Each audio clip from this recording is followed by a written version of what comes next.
Hello，我係 Julia 伴讀媽媽。今日係我哋7日提升專注力挑戰嘅第1日。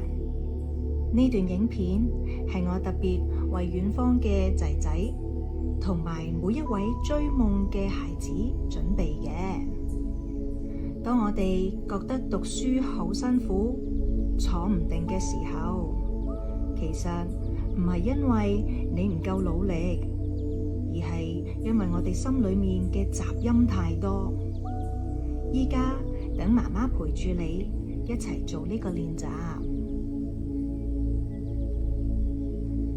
請你依家揾一個舒服嘅姿勢坐好，想像你就好似我平時講嘅嗰粒小種子咁樣，感受一下你嘅腳板穩穩咁踩住響地面，就好似扎根入去泥土咁安全。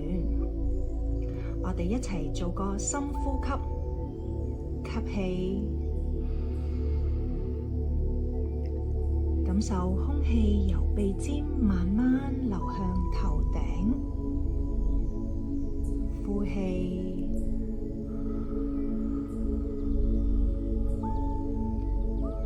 想象你將所有對考試嘅擔心、對手機嘅掛念全部吐晒出嚟。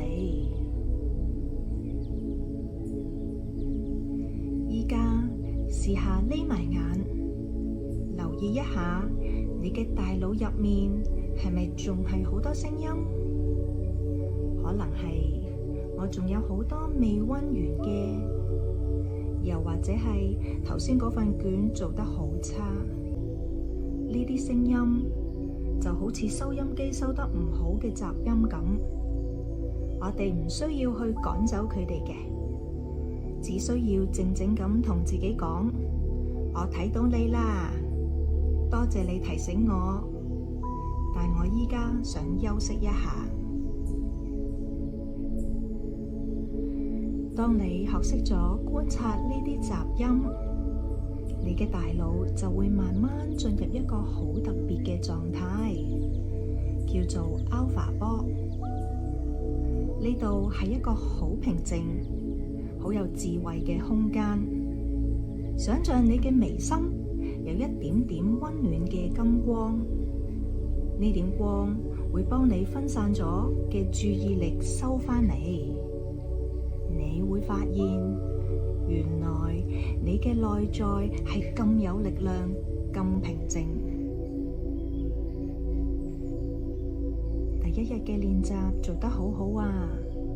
記得專注力唔係一種壓力，而係一種對自己嘅溫柔。